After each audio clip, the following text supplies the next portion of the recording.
In SOLIDWORKS, reference geometry can be used to help you create features that define the shape or form of a surface or solid when there isn't a face, plane, edge, or vertex there that you can use by default.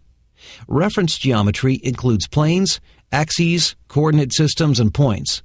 Typically, reference geometry is really easy to create. You just make selections, and SOLIDWORKS usually does a good job of taking care of the rest. However, there are a couple particular scenarios where you might have a hard time creating the reference geometry you need. Two in particular come to mind. When trying to create a reference point at the intersection of an axis and a plane, or at the intersection of two axes. Let's take a look at how to do both. Here I have a part with two axes and a reference plane already created.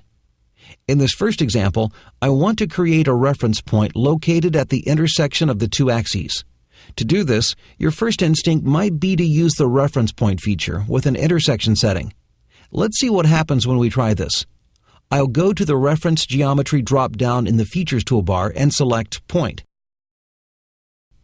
In the Feature Manager, I'll select Intersection to create an intersection reference point.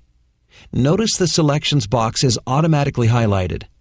I'll select the two axes to create my intersection reference point. Make sure both of the axes show up in the Selections box. Then click the green check to complete.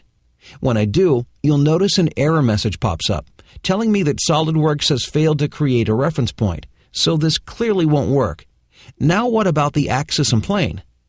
I'll right-click in the Selections box and clear the selections. This time, I'll select the plane and one of the axes to create the intersection reference point. When I try to complete the reference point, notice the same error message pops up.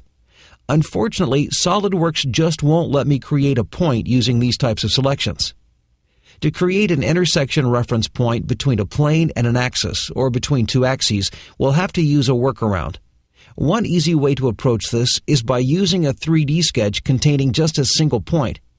In almost every case, this will let you do just about anything you would have needed the reference point for. Let's exit out of the Reference Point Feature Manager, switch to the Sketch toolbar, and begin a 3D sketch. I'll select the Point tool to sketch a point out in space and hit the Escape key to close the Sketch Point tool. Now I can use sketch references to locate the point. To position this point at the intersection between the two axes, I'll select the point, hold down the Control key, select one of the axes, and add a coincident relation. Now if I attempt to move the position of the point, you can see it can only be dragged along the axis with which it is coincident. I'll repeat the same steps to make the point coincident with the other axis as well.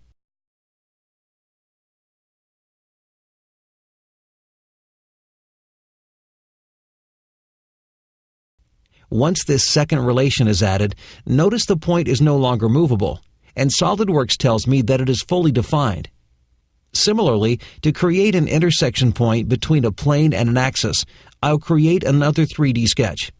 Again, I'll select the Point tool to sketch a point and hit the Escape key. I'll select the point, hold down the Control key, select the plane, and add a Make on Plane relation.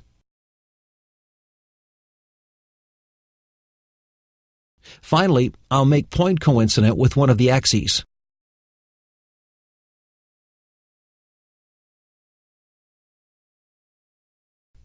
Once again, after both the relations are added, the point is fully defined. Before I finish, I'll rename the 3D sketches to correctly identify each point.